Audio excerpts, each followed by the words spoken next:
Hello and welcome back to our Urban Voices. I'm Chris Clayman, again hosting your normal host, Alfonse Javed. Last week, I interviewed Alfonse about his background growing up in Pakistan, how he began working in Muslim ministry, how he turned from hatred to love towards Muslims.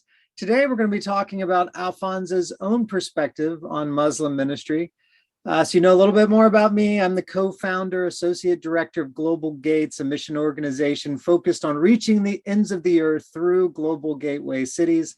I'm also on the executive team of the Heart for Muslims conference. Alfonse, you ready for another week? Oh, I'm excited. I had so much fun, and I want to invite the listeners. If you missed the episode from last week, please go back and listen to the first part. It will give you some additional information, what's going on in my life, and what led me to this point that today my friend Chris is hosting the show, and I'm able to share my life experiences. Fantastic. Now, for those who did not listen last week, are you go at this alone, or do you have a family around that are helping you? Oh, I got 4 children. Actually, they are wonderful. I got a 5 years old boy who can read actually, and now we can't even hide our text. When we are texting, he's just like, "Oh, who you texting?" And he reads the whole text. So we have to hide away from him. He's 5, smart kid, just like his dad. Uh, I know, right? well, you And I'm should have just saved that for bragging. your jokes. Oh. I'm just bragging about my son. No, I'm so proud of him. And then I have a 4 years old boy, and then I have my beautiful, gorgeous little teeny tiny, my heart and my soul, my little gorgeous little girlies. They are twin girls. They will be 2 in next month, actually. So I have 4 children, and my beautiful wife Sarah is been with me as my wife for the last 8 years, and but we have known each other for 16 years. So Wow. yeah. Praise God. And now you talked about this more last week, but can you give a brief summary of why you started the Heart for Muslims conference? So I come from Pakistani background, and because I was persecuted, I born and raised in a culture where Islamicization was practiced. It means that the narrative was intentionally changed from for which the country was found to what the country would be according to one man by the name Zia, and therefore it became, Talibanization Talibanization, that's a took tough one. place, Mhm. extremism came through, and a bunch of these things happened in Pakistan that changed the face of Pakistan. Therefore, it changed the way Pakistani Muslim community was treating Pakistani Christian community because they didn't know anything better, but only what was taught in the books, what how they were brought up, and what the media made them to be. So with that whole understanding, when I got here in the United States, I found myself in a unique position because there I was hated because I was Pakistani Christian. When you are a Christian, then the land doesn't belong to you because Mhm. Pakistan means La ilaha illallah Muhammad Rasulullah, means if you are not Muslim, this country is not yours, even Mhm. though you are born, raised, generations of Yeah. your parents been there. Um, so that was religious aspect of that. When I got here, it was the other narrative where you were seen as a Pakistani, not as a Christian. So it was more a nationalist type of narrative where I was like, okay, so I'm not a Christian, I'm not Pakistani, I'm not American. Then tell me that I What have struggle. I? Basically, I struggle with my identity, and this caused me to lean toward heavily toward arguing for Muslims who are being persecuted in the United States, especially after 9/11. And I saw a rise in hate. I conducted my own research for my doctorate and my doctoral degree. And in that, there was so much data available. And I was just blown away how much hatred Muslims had to go through post 9/11. Not only Muslims, even Sikhs, because they looked like Muslims or any South Asian for that reason. And I personally faced that as a Christian Pakistani here. So when I got became pastor in New York City in Midtown, I decided to change that narrative. I Mhm. met up with friends, especially you, and start exploring the idea of how to help the church, how to Yeah. bring the church together, how to promote love for Muslims and eliminate the fear of Islam so people can engage. And that's the genesis of Heart for Muslims, because we believe Jesus has heart for Muslims, because such a huge group in the world and unreached people group, and God calls us to love Muslims, and they are in a very vulnerable position, and they are the minority in this case. So it was just clear that God is stirring a desire in my heart to love Muslims and share with other people. And at the same time, he was doing the same thing in the heart of many other people. And out of that, God just brought forth Heart for Muslims. And you and I are the ones who founded this conference with the thought that we're going to have maybe 40 people. And first year we got 380 people. And most of them were mission agencies and pastors, and which is a big deal for New York to be able to get people together like that. So yeah, God has definitely been using it. I think one of the things that you experienced in your own life, and it's probably good for anyone else to hear that is of the diaspora, meaning they're born in another country, scattered from where they were born. Sometimes people don't know how they can relate to Muslims. They're just so distant culturally. Right. But even the diaspora experience, as you talked about, is you have this liminal state of existence where you're not quite what you were, but you're not quite this, and you struggle with what am I? Well, it doesn't matter if you are from South America, Eastern Europe, Africa. All of you are going through that, and it is an incredible place of connection and unity with others. And so people don't realize that some of the most effective evangelist missionaries among Muslims aren't even the host culture Christians, like Americans like myself. They'll be from other countries themselves that either came here directly or their parents came here and they came at an early age. And often, because they empathize so much with Muslims, they're able to connect at deeper levels and have a greater impact. And so I think it's important for people to hear, because they're like, I'm just here to receive. No, you are really a major player on God's stage once you enter into that world. That's right. Since 2015, starting the Heart for Muslims conference, have you noticed any trends in ministry among Muslims that have shifted, changed? What's new? A lot of new things, especially in pandemic. I think pandemic set a new tone for Muslim ministry and ministry in general in New York City or any urban setting, I think.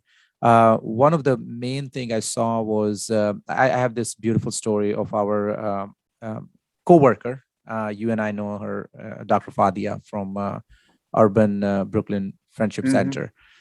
She, you may remember this meeting after the first conference. We got together and we said, we don't want to do another conference for the sake of conference. We want to see if God is doing something. If he's moving things, we want to follow his movement. Wherever he goes, we're going to follow that, right? So she said this thing. She said, please don't, please don't stop hosting conferences, because it's for the first time I'm feeling like others are doing the same thing, because she was alone. She was by herself doing for so long. And it's a hard labor. And there is like, it's almost like a thankless job. But then you see other people struggling the same way and doing this, trying to preach the gospel with this against all these struggles. And then you feel this like, oh, thank you, Lord. It's like it's almost like it's like camaraderie. Refreshing. Like, we are a support These are group. my people. Yeah.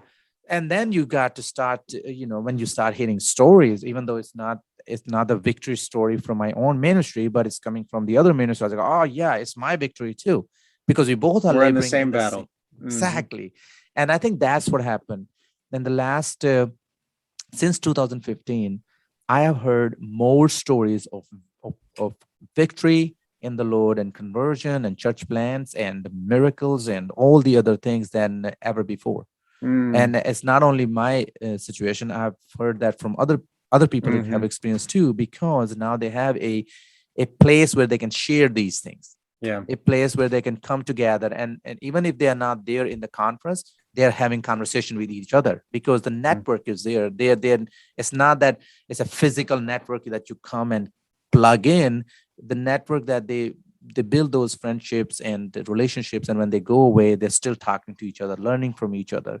That's one thing came out. And the second thing that came out, resources that were there, we are leveraging resources. That's a beautiful thing. I just got a request from a partner organization, a Muslim background believer just landed and they're looking for his place. Immediately, I texted three individuals, including two of our mutual friends. And I said, hey, this came from such and such partner working in New York, and we need that. He said, oh, perfect. So both of them immediately sent me the next step, which was one was like, I talked to such and such person. They're waiting for the call. Call them. They have a housing for them. Okay, perfect. The other one's like, ask him to call me right away. We got it. So I was like, this is what's coming out of. People are becoming aware of these needs and also the resources available to them. So if you are not part of this community, if you're listening, if you do not know where to start the ministry, or you do not know where these practitioners are, these resources are, please give us a chance to be part of your life, your ministry. If you're a church and have no outreach to Muslim community in your area or in the proximity where God has put you, we love to be there. Yeah. The body of Christ seems to work best when they're not talking about how distinct they are from the others, but instead have some sort of common mission and vision together. And I think that's what has happened. So that's the trend. At least that's what I'm seeing. When I landed, I didn't see that, but I think over since 2015, I've seen this a lot. I do not know whether this is because I'm in the middle of that. I do not know, but it's just something I saw, and I appreciate that I'm seeing. And I hear randomly, I was in like a Missionaries conference, and people are talking. I'm sitting at this table, and they're talking about this conference in New York, right? And they're talking about this conference, how they connected, and they are this and that, and now they're engaging some Muslim community in New Jersey. And my wife and I were sitting there just listening to them. And you know me, I'm not gonna put my name out like, oh, I'm this and that. I said in there, my wife goes like, oh, my husband is the one. He and his friend started the conference, and they're like, things like this. So the impact, you don't hear those stories all the time, but when you do hear, you're like, wow. Yeah. Another story is like I was in another conference, and the guy is just like, I was teaching us perspective somewhere, and the person like, oh, I heard about Hartford Muslim in my church. There's a poster. I was like, oh wow. Good, you should go there. So things like this, when you hear, it means the network, it lives on well beyond you as an individual. There you go. And these are the trends I am seeing, and I'm thanking the Lord for that. Yeah. So I know this is pretty basic, but why should we even be concerned about reaching out to Muslims? Also, what would you say to motivate and encourage churches in starting ministry among Muslims? So the first part is simple. The first part is, does Jesus care? Because I believe that Jesus has heart for Muslims. And he has heart from Hindus. He has heart for Buddhists. He has heart for the whole nations. This is precisely the reason why he came to earth, to die for our sins. And he was rose again. He was buried and rose again. He's coming back. And he has given this commission to the church. Could he have done it all by himself, just like die and then like, okay, because I died for you, boom, everybody, now you are saved, you are justified, and good, everything is good. He could do everything by himself, but he chose, this was his choosing, that he appointed the church to be that. So why should we reach out to Muslims? That's why, because Jesus yes. That's why Jesus gave us this commission, so we could reach out. So we are reaching out to Muslim because Jesus commanded, because we ought to love our Muslims, because God has brought Muslims to our doorsteps. They are literally our neighbors. We buy things from them. If you're Mhm. living in New York City, you are riding, your taxi or Uber with them. Mhm. You're going to store with them. You're buying things from them. They are everywhere.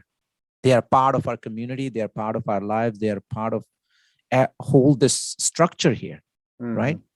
And then in the bigger context, they are a very large number of the world population, a very significant number of the Mhm. world population.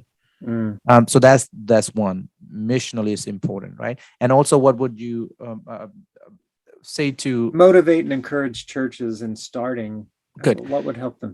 So the best thing is if the church exists, to glorify Christ Mhm. and spread the gospel, and also that church exists especially in a place where Muslims are there. So in Bronx, we had this leadership meeting with this group of people who came to the conference, and they Mhm. said that they are surrounded by Bengali Muslims, Bangladeshi Mhm. Muslims, and they have. And I said, how long you been there? Well, our church been there for, I don't know, I forgot exactly, but 15, 16 years. Have you Mhm. done anything? No. That's why we are here. So if Mhm. God has, if you were there before the immigrants arrived, or if you immigrants were there and God brought you there, there's a reason why you're there, Mhm. right? God Mhm. has a bigger plan. If God planted that church, or God planted those people around that church, there's a reason. And I think Mhm. the reason is that we may share the gospel. We don't have to go overseas. God is bringing them here. So that's a strong motivation. But in general, even if they are not in your close vicinity, I think there's such a huge group of people that love God. They're seeking after God, and they want to do the right thing. They're willing to whatever it takes to get there. All we need to do is step in, enter into Mhm. their reality, and guide them through that, or help them to navigate through those spiritual discussions, so they can understand who really Jesus is. Yeah. So they can understand him as a Lord and Savior, not just as a prophet and good man. Yeah, the World Christian Encyclopedia will say that 86% of Muslims in the world have never met a Christian. So even you just being the one Christian someone knows goes a long, long ways for Yes. overcoming those barriers to come to Yes. Christ. Yes. Is there a time when a church maybe shouldn't focus on Muslim outreach? Is there a time? When they Well, should not focus on yeah, Muslim outreach? I think if the church is, my answer like straight will be like, no, there is never, because Muslim outreach is part of missional calling. They are Mm, people group that part of this unreached people group. Um, but I understand if the church is never had a vision of reaching nations, or if they had a vision of reaching nations, but they never understood that what it means to reach Muslims specifically, because they have a different focus. I understand why they will be hesitant, but I think if God has given a church, if a church is a church, it has to reach the unreached people group, right? mm, And that mhm. is one of those people group, not one. It's like a large population. I mean, a very significant number. Yeah. Yeah. What would you suggest as someone who would like to start a Muslim outreach at their church or through their church, but maybe their pastor or other congregants aren't supportive? I think I will say start with a prayer group. It's very simple. Nobody gonna argue against a prayer Yeah. group, Yeah. right? And I think prayer can change things when people through prayer is such a beautiful thing. You are asking the Lord to intervene. But that's very, very important in this Mm-hmm. process. If your church doesn't have the vision for that, or people are not supportive of that. Two, when you're praying, you're praising too. So put some praise report there. God, I thank you that in Jordan, Ahmed came to Christ because of the vision that you gave Yeah. him. Or Lord, I thank you that Global Gates is involved, is reaching the West African nations, or a specific nation, and that person came to Christ, and the church is planted. So thanking the Lord in those praise Mm-hmm. report. I think when people hear, when people hear God is changing, God is moving in those nations and among those people, church plants are happening, you gotta be callous-hearted not to hear from the Lord. Yeah. You have to be somebody who is like willingly rejecting to hear from the Lord. Then you are dealing with a bigger issue than Muslim outreach, right? Then you are dealing with a heart issue that have not even experienced transformation. That's totally discipleship matter. But I think that will be my pathway in. Start your own. If you are listening and you have the desire to start a Muslim outreach, don't think big, think simple. But that's what the disciple asked the Lord Jesus, teach us how to pray. I'm teaching you right now. All you need to do is lift up this need before the Lord. Thank the Lord for what God is doing among Muslim communities or whatever you heard. If you don't have resources, go to Heart for Muslims conference under resource page. We're going to give you resources. Go text us or email us. We'll get you the resources. Global Gates is a good organization in New York City. If you are in New York City, there are several other partner organizations that are working among Muslims. We can give you even a prayer guide for 30 days that we Global Gates put out every year with partnership with other organizations. There's so many other resources, but start there. I heard a story once about a church that adopted this unreached people group out in the desert of West Africa. They prayed for them for years, printing out materials. They would even go to Walmart and pass out flyers, pray for this group, pray for this group. But no one answered that call to be an evangelist or missionary among this group. So a couple of years later, they began in their prayers going, wait a minute, who has a heart for this people more than we do? We need to send an evangelist and missionary. So they ended up doing that. But prayer changes things, and it is a great place to start. We have also developed a resource recently where you can take virtual prayer walks in these Muslim communities in North America. You can go into their mosques, see their faces, see their places. So go to upgnorthamerica.com and you can see virtual prayer walks where you can visualize and really empathize and connect with people by seeing real people instead of just, this group that might be out there. That's fantastic. So it's UPG stands for Unreached People Group. Yeah, and you said North America, right? Northamerica.com. Yeah. There you go. So in this way you can remember easily. So go there, take these walks, start there. Hey, what are some of the big issues that prevent Christians from actually reaching out to Muslims, and how would you address those? I think the biggest issue is fear of Islam. That's why this is part of our vision. So loving Muslims is an easy part. I think even practitioners, those who are seasoned practitioners, they genuinely love Muslims. Genuinely. It's the second part of the vision of Heart for Muslims that troubles people, and that is eliminate the fear of Islam. Because Islam is not just as you know, you have done the studies, you are in Muslim ministry for so long.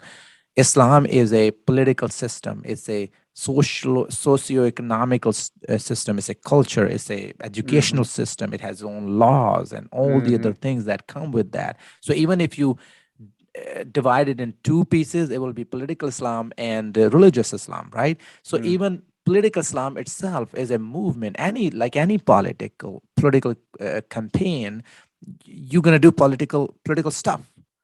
So there you have this narrative that is scary. I understand. I was under that political regime and that narrative. I was a victim of that. Yeah. Now that is the problem. And I understand, I totally understand that prevent Christians from reaching out to Muslims because there's a fear of, it's a genuine fear. It's not just fake. Sure.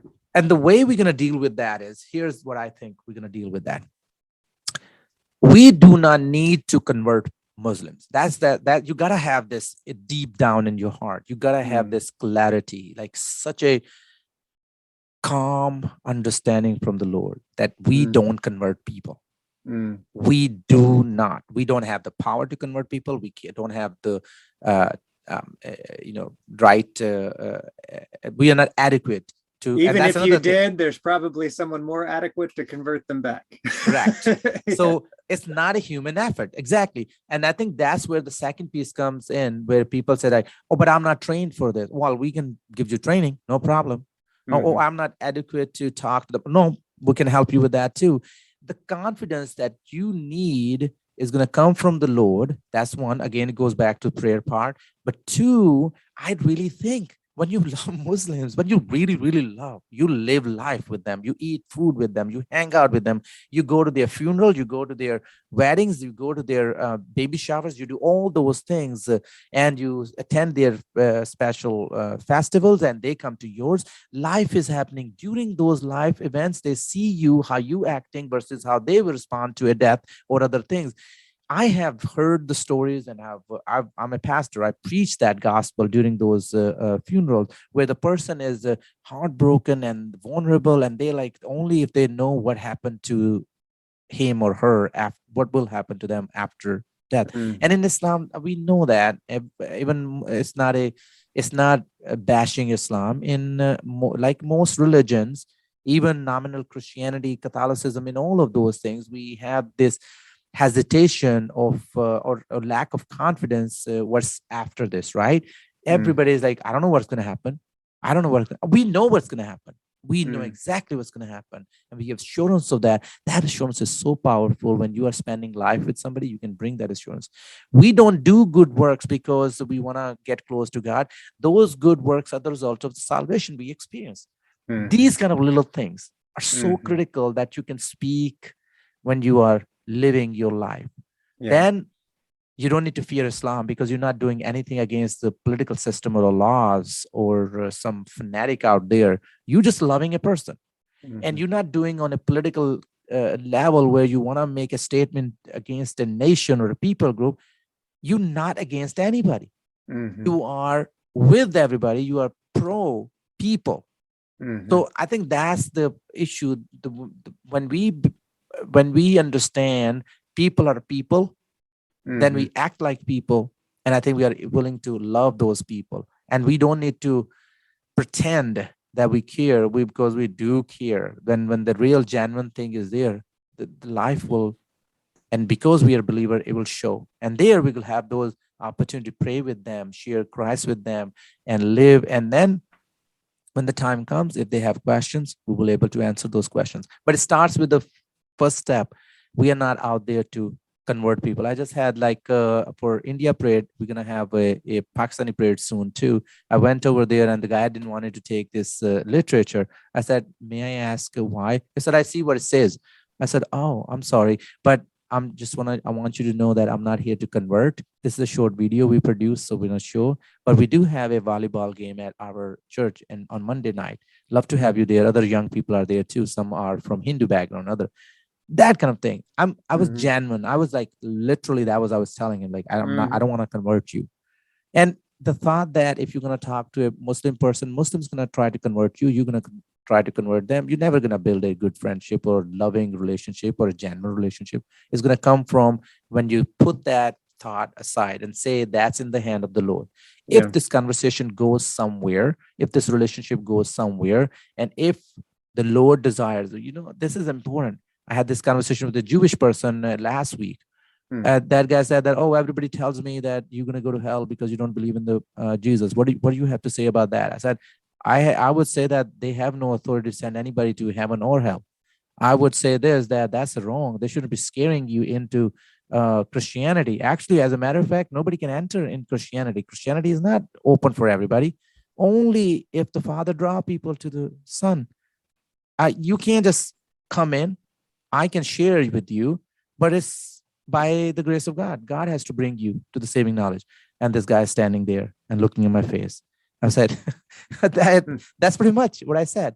And that's true. You have to know that if you believe in predestination, if you believe in sovereignty of God, if you believe that the work of the Holy Spirit is responsible for conversion, then you leave everything to Him and Him alone. And you do your part, which is love your neighbor. And do those two things that the Bible says: love your God, Great Commission, and Great Commandment. Carry those two things. Yeah, that's good. Hey, what is a commonly held belief about Muslim ministry that you passionately disagree with? I think this idea of I mean, okay, I'm in favor when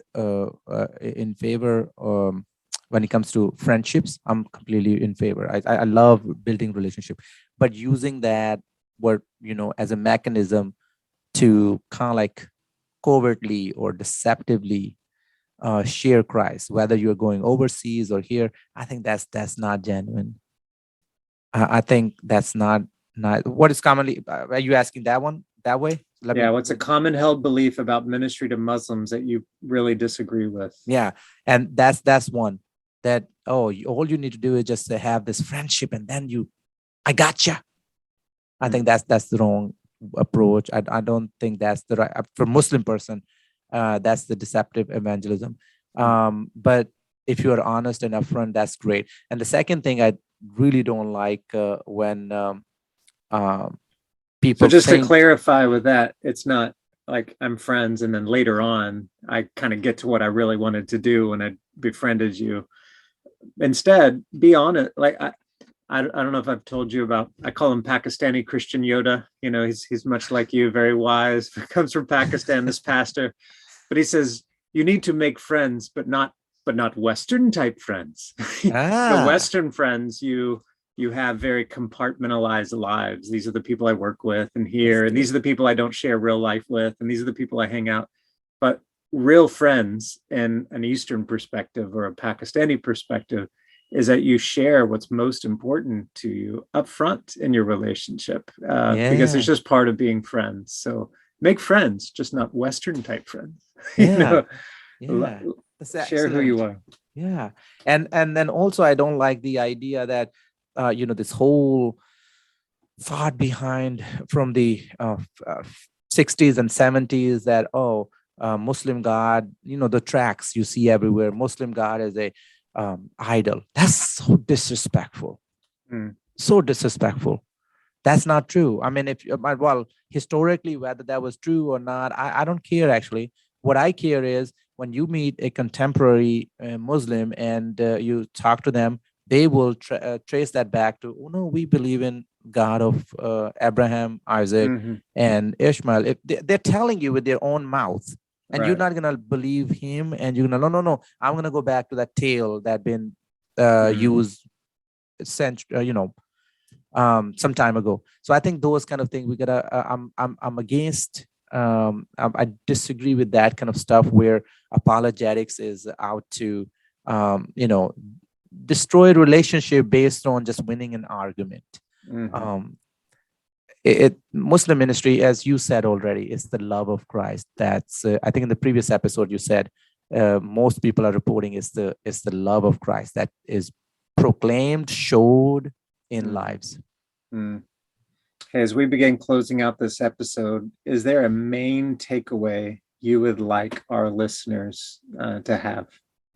Well, as far as urban voices is concerned, I think it's my thought is that when you come to this platform, and if you're listening for the first time, I encourage you to listen to other episodes too, because urban voices is not just only focusing on Islam or Hmm. Muslims. It has it focuses on urban voices. You will see Hmm. episodes that focus on Black community and their crisis in the middle of all of this. It has focus on, you will hear some of the voices are talking about Jewish evangelism. It's other Hmm. talking about whatever impact city life and Hmm. city people, but in the context of faith, right? And more specifically, Christian faith, how Hmm. missionaries are changing life, how everyday average people are changing life for Christ as they interact with the Muslims, Hindus, Sikhs, Hasidic Jews, so forth and so on. So that's one takeaway. Please engage with us through Urban Voices. We want to So hear your voice. if they want to get in touch with you to find your books more on the website, email you directly, what are the ways to do that?